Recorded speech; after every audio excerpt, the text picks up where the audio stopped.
Captain Jake Morrison walked through the cold metal halls of the UES Wanderer. His boots made soft sounds on the floor as he moved toward the communication room. 3 weeks had passed since New Haven Colony sent their last message. Jake felt worry growing in his chest like a heavy stone.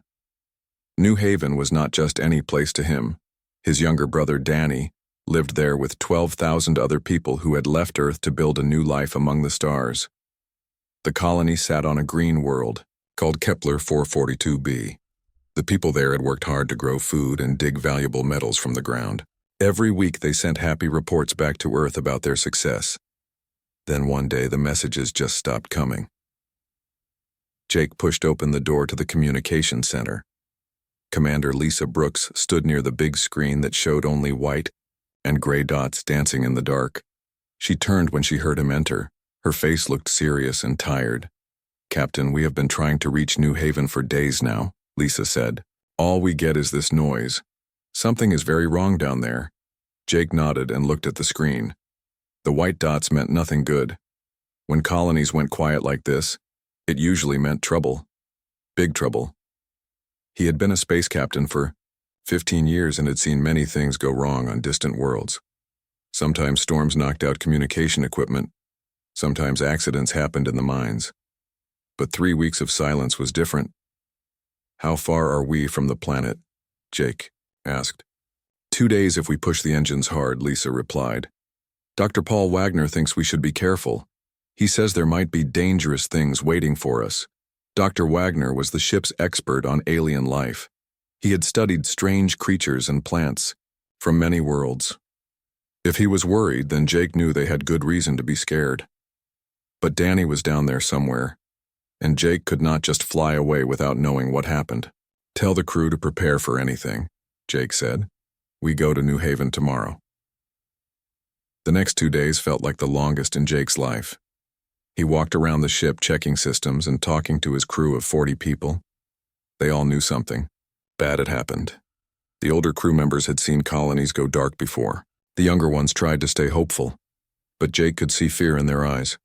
When they finally reached Kepler 442b, Jake stood on the bridge and looked down at the world that should have been green and full of life.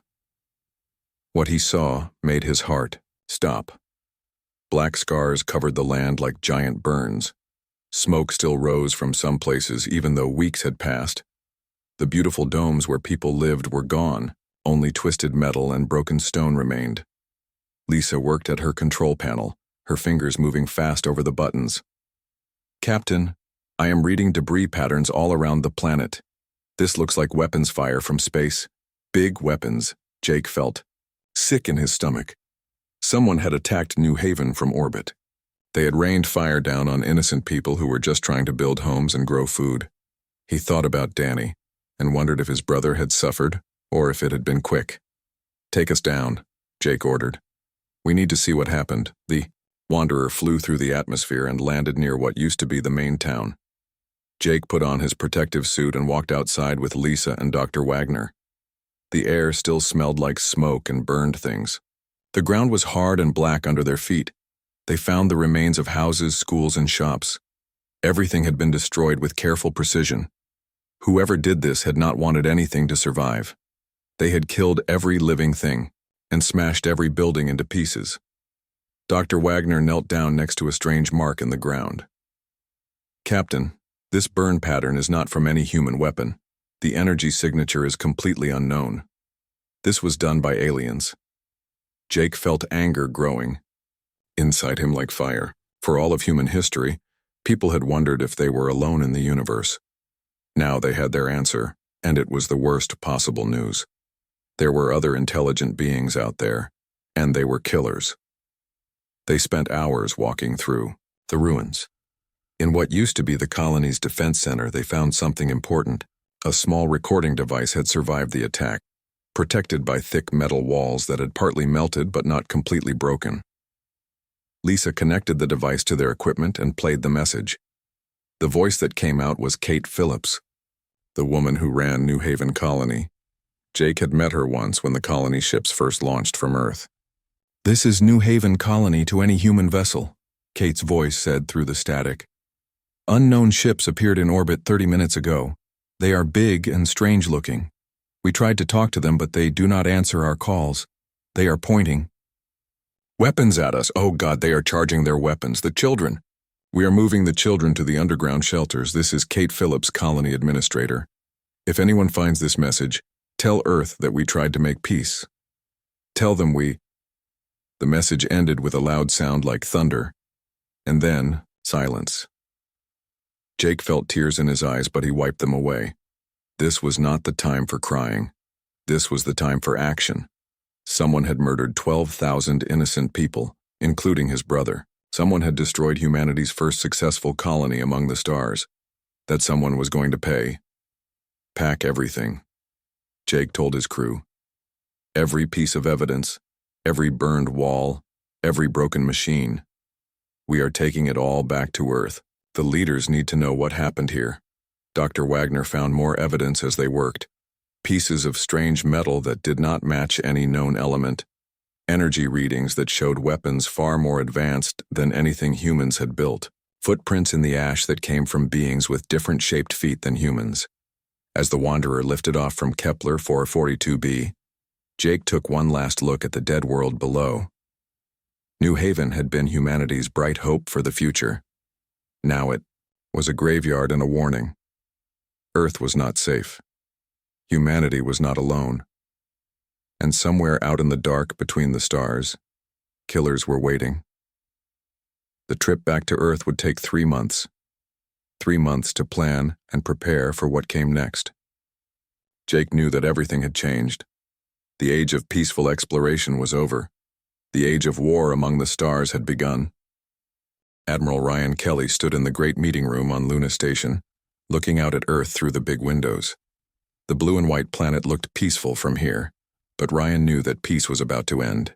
The news from New Haven Colony had reached Earth 3 days ago, and now the most important people in human government were gathering to decide what to do next. The meeting room filled with worried voices as presidents, generals, and scientists took their seats. Ryan had been in charge of Earth's space defenses for 10 years, but he had never faced anything like this. All his weapons and ships were designed to fight other humans or to stop asteroids from hitting planets. None of them were made to fight. Advanced alien killers. President Helen Carter called the meeting to order. She was a strong woman who had led Earth through many crises, but Ryan could see fear in her eyes too. Ladies and gentlemen, we all know why we are here. New Haven Colony is gone. 12,000 of our people were murdered by unknown aliens. We need to decide how to respond. Lieutenant Colonel Amy Davis stood up to speak. She was young but brilliant, and Ryan had put her in charge of studying alien threats just 2 years ago. Most people had thought it was a waste of time back then. Now her job was the most important one in human space. Based on the evidence from New Haven, we are dealing with a species that calls itself the Zephyri hegemony, Amy said. We intercepted some of their radio signals after the attack. They seem to view other intelligent species as either servants or obstacles to be removed. They have conquered at least a dozen other worlds in this part of the galaxy. The room became very quiet. Everyone was thinking the same thing. If these aliens had destroyed other civilizations, then humanity was in terrible danger. Earth's weapons and ships were primitive compared to what the Zephyri possessed. General Frank Miller, the head of Earth's military forces, spoke next. How many ships do they have? How advanced are their weapons? Amy touched a button, and the lights dimmed. Pictures appeared on the wall showing the wreckage from New Haven. Their ships are huge, probably 10 times bigger than our largest vessels. Their energy weapons can burn through our strongest armor like it is paper. They also have gravity weapons that can crush our ships without even touching them. Someone in the back of the room asked the question everyone was thinking. Should we try to negotiate with them? Maybe we can find a peaceful solution. Dr. Paul Wagner, who had just returned from New Haven, shook his head. They had 3 weeks to study our colony before they attacked. They knew we were intelligent beings with families and children. They killed us anyway without even trying to talk first. These are not beings who want peace. President Carter looked around the room at all the worried faces. Then we have only one choice. We cannot let this attack go unanswered. If we do nothing, the Zephyri will think humans are weak and easy to kill. They will come for Earth next. Ryan felt his heart beating faster. He had hoped this day would never come, but deep down he had always known it might. Humanity was about to fight its first war against aliens, and they were badly outgunned. I want every ship we have prepared for combat, the president continued. Every weapon, every soldier, every scientist. We are going to find the aliens who destroyed New Haven, and we are going to make them pay. The meeting continued for 6 more hours as they planned humanity's response. The UES Retribution, their newest and most powerful warship, would lead the hunt for the Zephyr fleet. Captain Steve Parker would command the mission, with orders to find the aliens and engage them in battle.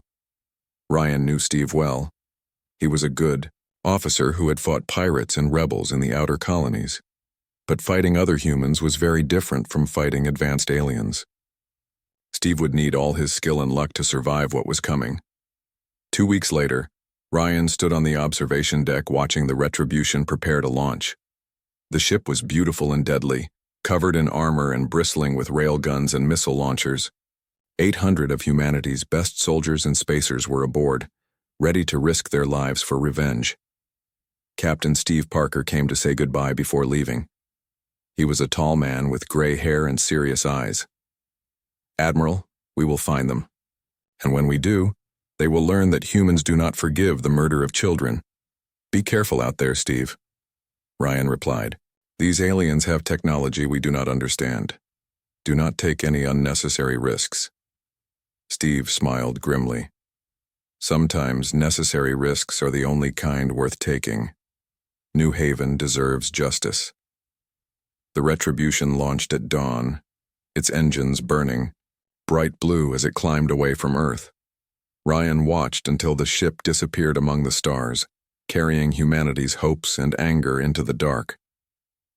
For 3 months, the Retribution followed clues across space. They found more destroyed colonies belonging to other alien species. They discovered the burned remains of worlds that had resisted the Zephyri advance. Each new discovery made Steve and his crew more determined to stop these killers before they reached Earth. Dr. Ellen Shaw, the ship's science officer, worked day and night studying Zephyri technology from the wreckage they found. Captain, I think I understand how their ships work. They use some kind of crystalline structure that can focus energy in ways we never imagined.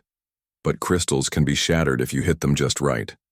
Navigation Officer Claire Jensen tracked the Zephyri fleet's movements through hyperspace. Sir, I think I know where they are going next. There is a gas giant in the Vega system with several moons. It would be a perfect place for them to refuel their ships. Steve made the decision that would change everything. Instead of returning to Earth for reinforcements, he ordered the Retribution to intercept the alien fleet at Vega.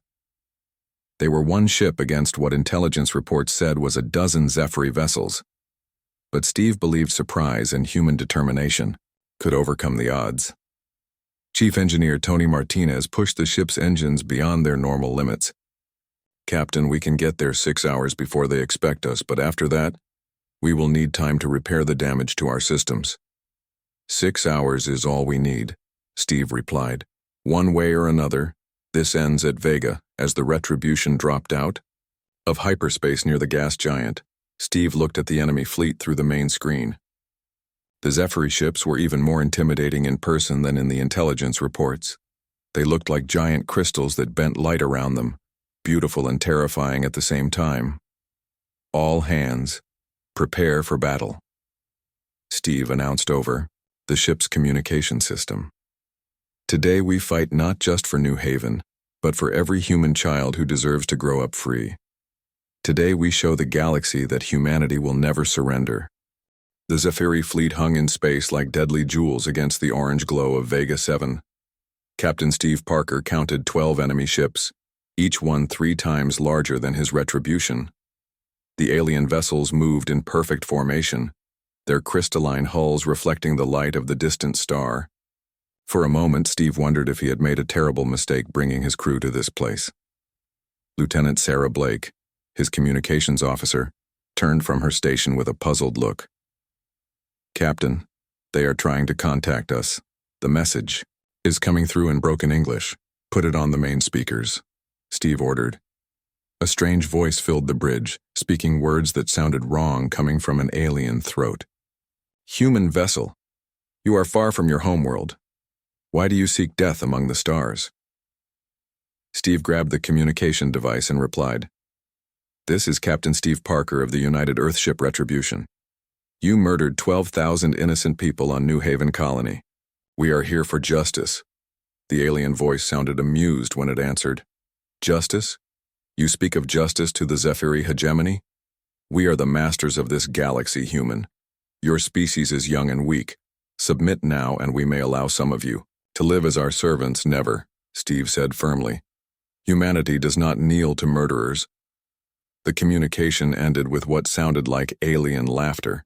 Steve looked around his bridge at the faces of his crew. They were scared but determined.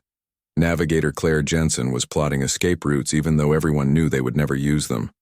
Weapons Officer Brad Cooper was checking his targeting systems. Chief Engineer Tony Martinez was pushing more power to the shields. Sir, they are powering up their weapons, reported Tactical Officer Lisa Webb. Energy readings are off the charts. The first Zephyri attack came like lightning. Beams of pure energy lanced out from the alien ships, striking the Retribution's shields and making the whole vessel shake. The lights flickered as the ship's power system struggled to absorb the massive energy discharge. Shields down to 60%, Lisa called out. These weapons are incredibly powerful. Steve gripped his command chair as another barrage hit them. Return fire. All weapons. The Retribution's railguns spoke with thunder, hurling metal projectiles at incredible speed toward the enemy fleet. The projectiles struck the nearest Zephyri ship and bounced off harmlessly. Their crystalline armor was stronger than anything humans had ever encountered. Direct hits, no damage, Brad reported with frustration in his voice. Our weapons are not even scratching them.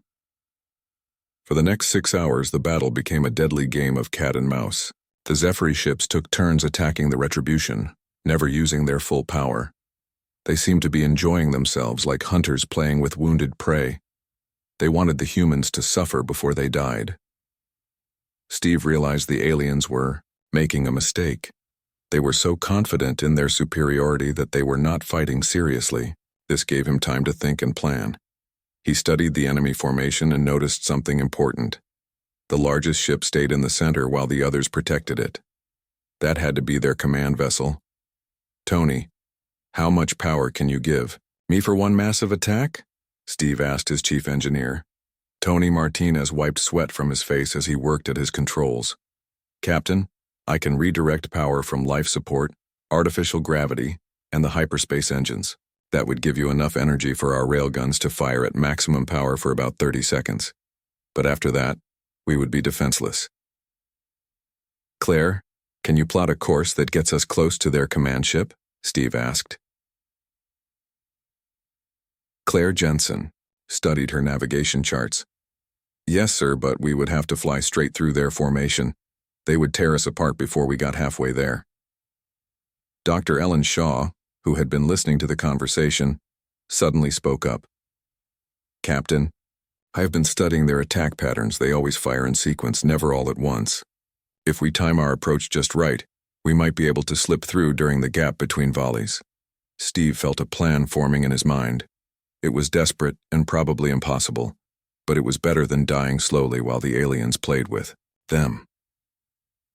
All hands, prepare for ramming speed. We are going to take their command ship with us. The crew worked with desperate efficiency. Tony pushed the engines beyond all safety limits. Claire calculated the exact course they would need. Brad prepared every weapon they had for one final barrage. Dr. Shaw helped coordinate the attack, using her knowledge of alien technology to find weak points in their defenses. Attention all crew members, Steve announced over the ship's communication system. In 30 seconds, we are going to charge straight at the enemy fleet. Our mission is to destroy their command ship, even if it costs us our lives. Remember New Haven. Remember why we are here. It has been an honor serving with all of you. The Retribution turned toward the Zephyri formation and accelerated to ramming speed. The ship's engines screamed as they pushed harder than ever before. Enemy fire erupted all around them as the aliens realized what the humans were trying to do. Shields failing, Lisa called out as another energy beam struck them. "We are taking massive damage. Hull breaches on decks 4 and 7, reported Damage Control Officer Mike Thompson. We are losing atmosphere." The ship shook violently as more enemy fire found its mark. Sparks flew from control panels and the lights went out in several sections. But still the Retribution flew forward, driven by human determination and the desperate courage of her crew. "Firing all weapons," Brad announced as they closed with the enemy command ship. "This is for New Haven." Every railgun on the Retribution fired at once, sending a storm of metal projectiles at the alien vessel. The enemy's crystalline armor cracked under the massive barrage. For the first time in the battle, a Zephyri ship showed damage. Then the Retribution struck the alien command ship at full speed. The impact was tremendous, like two mountains colliding in space. Both ships erupted in flames as their hulls cracked and atmosphere rushed out into the vacuum. The explosion could be seen from 3 planets as the two vessels destroyed each other. But the sacrifice was not in vain. The destruction of their command ship caused chaos in the Zephyri fleet. Without their leader to coordinate attacks, the remaining alien ships began firing wildly at each other. 4 more enemy vessels were destroyed by friendly fire before the survivors realized what was happening. The remaining Zephyri ships, faced with an enemy that chose death before surrender, retreated into hyperspace. They had learned something important about humanity that day. Humans would rather die fighting than live as slaves. The wreckage of the Retribution and the alien command ship drifted slowly through space, a monument to the courage of Captain Steve Parker and his crew. 800 human lives had been lost, but their sacrifice had sent a message across the galaxy. Humanity would not go quietly into extinction.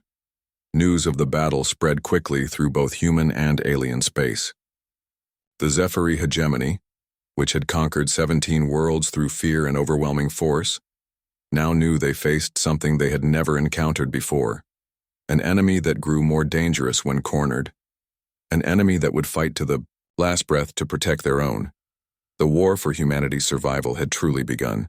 News of the Retribution's last stand reached Earth like a shockwave through space. Admiral Ryan Kelly stood in his office reading the battle reports that had been transmitted by long-range sensors before the ship was destroyed. Captain Steve Parker and his crew had accomplished the impossible, taking 5 Zephyri ships with them when they died. But Ryan knew their victory would come with a terrible price. Within days of the battle, intelligence reports began flooding in from human outposts across the galaxy. The Zephyri hegemony was mobilizing every ship they had. The death of their command vessel and the embarrassing defeat at Vega had enraged them beyond reason. They were no longer interested in making humanity submit. Now they wanted complete extermination. Lieutenant Colonel Amy Davis burst into Ryan's office carrying a datapad with trembling hands. "Admiral, you need to see this. Our deep space monitoring stations have detected massive Zephyri fleet movements. They are gathering ships from every corner of their empire." Ryan took the pad and read the numbers. His blood turned cold. Over 300 ships. That is their entire military force. "Sir, it gets worse," Amy continued. "They are not just coming with warships. Intelligence indicates they are bringing planet-killer weapons. They intend to destroy Earth and every human colony in space. They want to wipe out our entire species." Ryan sat down heavily in his chair. Earth had fewer than 50 military vessels, and most of those were small patrol ships designed for fighting pirates and smugglers. Against 300 advanced alien warships, humanity stood no chance in a direct battle. They needed a miracle, or they needed to become much smarter very quickly. Dr. Ellen Shaw had been working around the clock studying the wreckage recovered from the battle at Vega. Her laboratory on Luna Station was filled with pieces of crystalline, alien technology that still glowed with strange energy patterns. She had barely slept in weeks, driven by the knowledge that humanity's survival might depend on what she could learn from enemy technology. "Admiral, I think I have found something important," Ellen said when Ryan visited her lab. Her eyes were red from exhaustion but bright with excitement. "The Zephyri use a kind of collective consciousness to coordinate their fleet movements. Every ship is connected to every other ship through quantum neural networks. That is why they fight in such perfect formation." Ryan looked at the alien crystal fragments spread across her work table. Can we use this against them somehow? Maybe, Ellen replied. If we can disrupt their neural network, their entire fleet would fall into chaos. Individual ships would lose contact with each other and start making mistakes. But we would need to get close enough to their command ships to deploy the disruption device. Ryan felt a spark of hope for the first time in days. How close? Very close, Ellen admitted. The device would need to be planted directly on their flagship. It would be a suicide mission. While Ellen worked on her neural disruptor technology, Ryan began planning humanity's defense. Every available ship was called back to Earth. Cargo vessels were hastily converted into fighting ships with whatever weapons could be mounted on them. Civilian pilots volunteered to fly converted mining ships into battle. Even pleasure craft were armed with missiles and railguns. Commander Ben Tucker was given command of the defense fleet aboard the UES Defiance, humanity's second most powerful warship. Ben was a veteran of the colonial wars who had spent years fighting rebels and pirates in the outer systems. He understood that this battle would be different from anything he had ever faced. "Sir, we have ships arriving from every human colony," reported his communications officer, Lieutenant Kevin Barnes. "Transport pilots, cargo haulers, mining crews, even some pleasure yacht owners. They all want to fight." Ben looked out at the growing fleet through his bridge windows. Most of the ships looked more like flying scrap metal than military vessels, but their crews had volunteered to die for Earth. "How many total?" 112 vessels of various sizes and capabilities, Kevin replied. "Not exactly a professional navy, but they are all we have." On Luna Station, President Helen Carter met with the leaders of human civilization for what everyone knew might be the last time. The meeting room was filled with grim faces as they discussed evacuation plans for Earth's population. There were not enough ships to save everyone, and there was nowhere to run, even if there were. "The Zephyri will be here in 6 days," Amy Davis reported. "Their fleet is moving through hyperspace faster than we expected. They want to finish this war quickly." General Frank Miller had been working with his staff to plan Earth's ground defenses, even though everyone knew orbital bombardment would make ground fighting impossible. All major cities are being evacuated to underground shelters. Military installations have been hardened against energy weapons. We will make them pay for every inch of our world. President Carter looked around the room at these brave people who refused to give up, even when facing certain death. "Ladies and gentlemen, 6 days from now, the most important battle in human history will begin. We may not win, but we will show these aliens that humanity does not surrender. We will fight them here, we will fight them in space, and we will never stop fighting as long as one human heart still beats." Dr. Ellen Shaw worked frantically to complete her neural disruptor device. She had help from the best scientists on Earth, but time was running out. The device needed to be small enough to fit on a fighter craft, but powerful enough to disrupt the quantum networks controlling hundreds of alien ships. "The theory is sound," Ellen told Admiral Ryan during one of their daily meetings, "but I have never tested it against an actual Zephyri fleet. We will only get one chance to use this weapon," Ryan nodded grimly. "Who is going to carry it into battle? Whoever volunteers for this mission will not be coming home." The answer came from an unexpected source. Captain Lisa Brooks, who had survived the destruction of New Haven Colony and served aboard the original expedition that discovered the massacre, volunteered to pilot the mission herself. She had been promoted after her service and now commanded a fast attack fighter designed for reconnaissance missions. "Admiral, I was there when we found New Haven," Lisa said. "I saw what these monsters did to innocent families. I want to be the one who pays them back." The final preparations took place with desperate urgency. Every ship in the human fleet was checked and rechecked.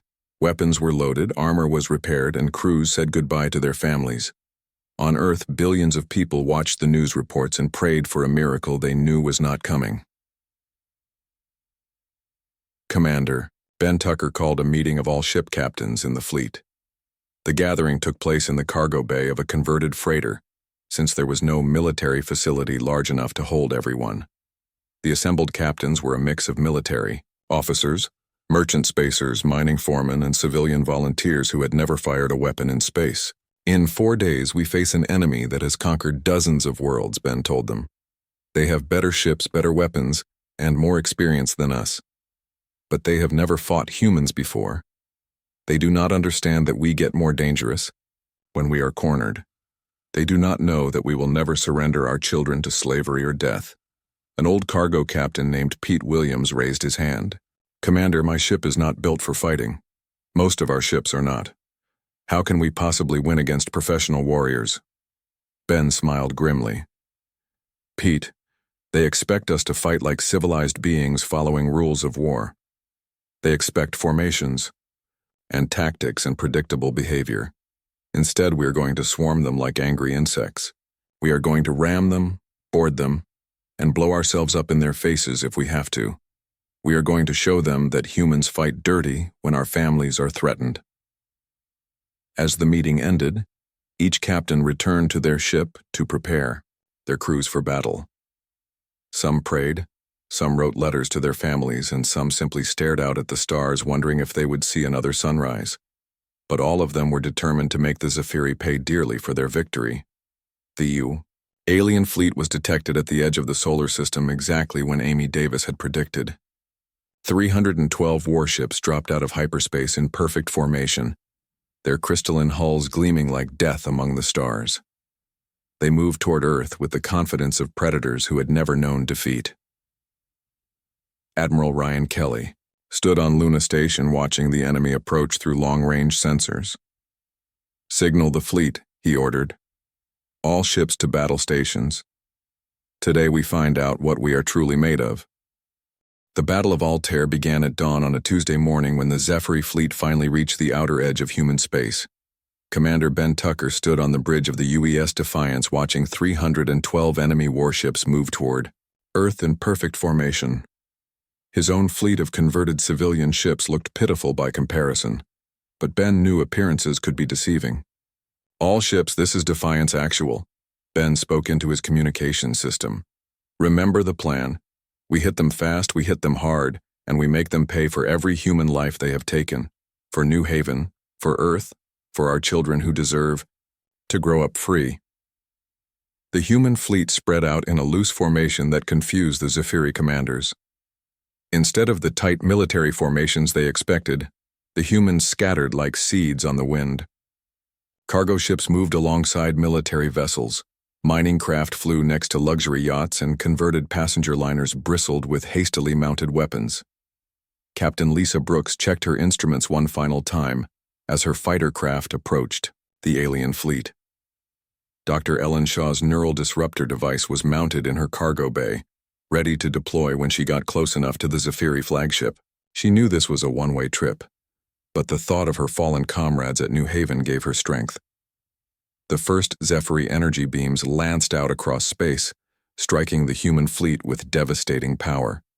The converted freighter, Mercy's Dream, exploded instantly when a plasma cannon found its unarmored hull. The mining ship Rocky Road lasted 3 seconds longer before her improvised armor failed catastrophically. But for every human ship that died, 2 more took its place in the battle line. The Zephyri had never fought an enemy that used suicidal tactics as standard procedure. When the cargo vessel Big Mama lost her engines to enemy fire, her captain immediately set course to ram the nearest alien ship. The explosion took out both vessels and damaged 2 more. "Sir, the humans are fighting like madmen," reported the Zephyri fleet coordinator to his supreme commander. "They are deliberately destroying their own ships to damage ours. This behavior is irrational. The alien supreme." Commander studied the battle through his ship's sensors. "Continue the attack. Their primitive vessels cannot stand against our superior technology for long." But the Supreme Commander had made a critical error. He had assumed this battle would be like all the others, with frightened enemies trying to flee or surrender. Instead, he faced humans who grew more dangerous as the situation became more desperate. Captain Pete Williams piloted his converted cargo hauler Steady Eddie straight toward the center of the alien formation. His ship was old and slow, but her cargo holds were packed with mining explosives. "This is for my grandson on Earth," Pete shouted into his radio as enemy fire tore through his hull. The explosion when Steady Eddie collided with a Zephyri cruiser could be seen from Mars. The battle raged for hours as human ships threw themselves at the alien fleet with reckless courage. The Zephyri had superior weapons and armor, but they were not prepared for enemies who treated their own lives as expendable weapons. Every human death cost the aliens dearly. Then something unexpected happened. As the two fleets tore each other apart, new ships began dropping out of hyperspace. These were not human vessels, but they were not Zephyri either. The Andromedans had arrived, along with ships from the Kepler Federation and 3 other species that had been conquered by the Zephyri decades ago. Admiral Ryan Kelly watched from Luna Station as the tide of battle began to turn. "Who are these new ships?" he asked Amy Davis. Amy worked frantically at her communication equipment. "Sir, I am receiving transmissions from multiple alien species. They say they have been waiting for someone to stand up to the Zephyri. Our fight has inspired them to rebel against their oppressors." The Andromedan ships were sleek and fast, designed for guerrilla warfare rather than direct confrontation. They had spent years hiding in asteroid fields and empty systems, but now they came out to fight alongside the humans. The Kepler Federation brought heavy cruisers that had been secretly armed in preparation for this day. Captain Greg Adams commanded the UES Vengeance, one of the few purpose-built warships in the human fleet. He found himself fighting alongside an Andromedan destroyer captain named Zexcala, who spoke perfect English despite having 4 arms and silver skin.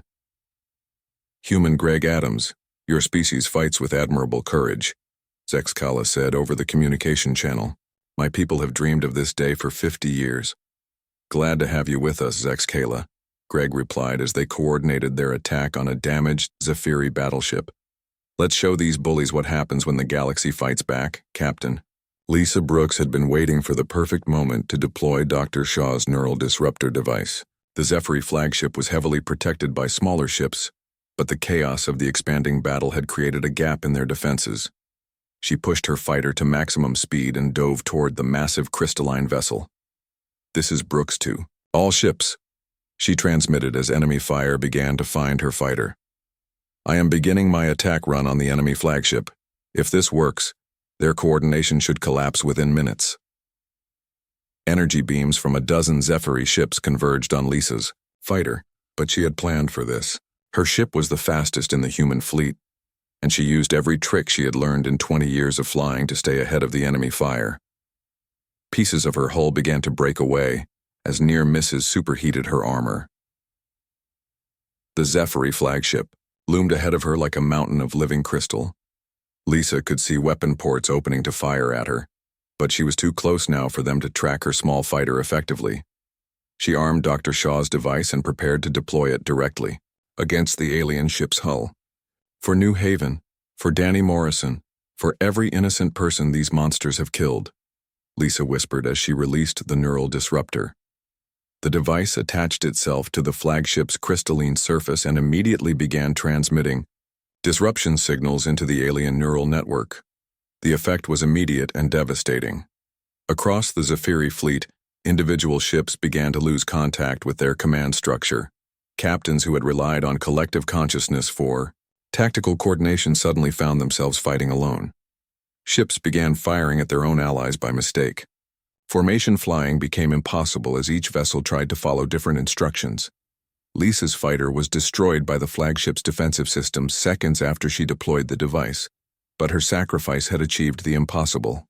The most powerful fleet in the galaxy was tearing itself apart from within. Commander Ben Tucker seized the opportunity immediately. "All ships, the enemy is in chaos," he broadcast to the combined human and allied fleet. "Press the attack now while they cannot coordinate their defenses." What followed was the most one-sided naval battle in galactic history. Zephyri ships, cut off from their command network, became easy targets for the combined fleet. Some alien vessels attempted to flee, but the Andromedan ships were faster and hunted them down. Others tried to surrender, but decades of Zephyri cruelty had left their former slaves in no mood for mercy. By the time the sun set on Earth, the Zephyri hegemony had ceased to exist as a galactic power. Of their 312 ships, only 43 escaped into hyperspace. Their empire, built over centuries of conquest and oppression, crumbled in a single day. The cost to humanity had been enormous. Over half their fleet was destroyed, and 30,000 human lives were lost in the battle. But their sacrifice had liberated dozens of enslaved species and established humanity as a force for justice among the stars. In the aftermath of the battle, representatives from 23 different species met on Luna Station to form the Galactic Liberation Alliance. Admiral Ryan Kelly was elected as the first Supreme Commander, with a mandate to prevent any single species from dominating others through force. The memorial built at the site of New Haven Colony became a pilgrimage destination for beings from across the galaxy. The names of Lisa Brooks, Steve Parker, Danny Morrison, and all the other human heroes were carved in stone, alongside the names of brave aliens who had died fighting tyranny.